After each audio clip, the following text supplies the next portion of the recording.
நாங்கள் எல்லாரும் அறிந்தவர்தான் ஹஜரத் அபூ ஹுரைரா ரலியல்லாஹு தஆலா அன்ஹு. புகாரில சம்பவம் வருது.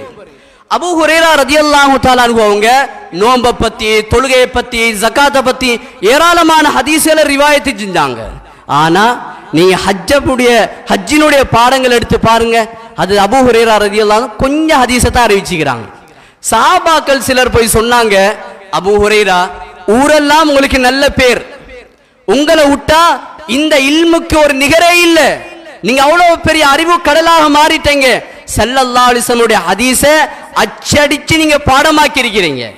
ஆனா இன்றைக்கு எல்லாரும் எல்லா ஹதீஸையும் அறிவிக்கிறீங்க, ஆனா நீங்க ஹஜ்ஜை பத்தி ஹதீஸ் அறிவிக்கலையே என்று சொன்னாங்க. நீங்களும் இந்த ஹஜ்ஜுடைய இடத்துக்கு போய் ஹஜ்ஜை பற்றிய ஹதீஸ்களை ரிவாயத்து செய்தால் உங்களுடைய மரியாதை, உங்களுக்கு இருக்கக்கூடிய அந்த செல்வாக்கு இன்னும் அதிகரிக்குமே அல்லவா என்று சொன்னார்கள். அபூ ஹுரைரா ரலியல்லாஹு தஆலா சொன்னாங்க, சகோதரரே நீங்கள் சொல்வதும் நியாயம்தான், நீங்கள் சொல்வதும் நியாயம்தான், ஆனால் எனக்கு ஹதீஸை ரிவாயத்தை செய்வதை விட பெரிய ஒரு கடமையில் நான் இருக்கின்றேன். கேட்டாங்க, என்ன கடமை? ஏண்ட தாய் சுகம் இல்லாம வீட்டில இருக்கிறாங்க, அந்த தாய்க்கு ஹிதமத்து செய்ய வேண்டும், பணிவிடை செய்ய வேண்டும், அதற்காக வேண்டித்தான் நான் அந்த கடமையை நிறைவு செய்யாமல் இருக்கிறேன் என்று சொன்னார்கள்.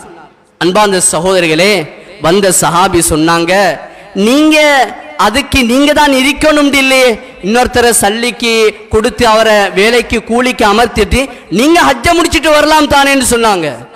ஹஜ்ரத் அபூ ஹுரைரா ரலியல்லாஹு தஆலா சொன்னாங்க, ஏண்ட உம்மாவுக்கு நான் தான் புள்ள, ஏண்ட உம்மாவுக்கு நான் தான் புள்ள, அதனால என்ற தாய் தந்தையுடைய ஹிதுமத்துகளை நான் தான் செய்ய வேண்டும், என்னுடைய தாய் தந்தையுடைய ஹிதுமத்தை நான் செய்வதுதான் இபாதத்.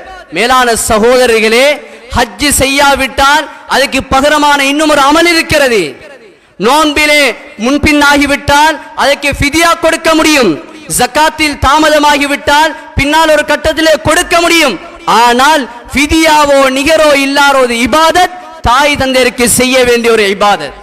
உம்மா வாப்பாவுக்கு கடமை செய்வதில் தவறிவிட்டால் அவர் குற்றவாளி, அதற்கு நிகர் செய்ய முடியாது, எனக்கு செய்ய முடியாது, அதனால இன்னும் ஒருவரை கடமைக்கு அமர்த்தினால் என்னுடைய கடமை நிவர்த்தியாகாது.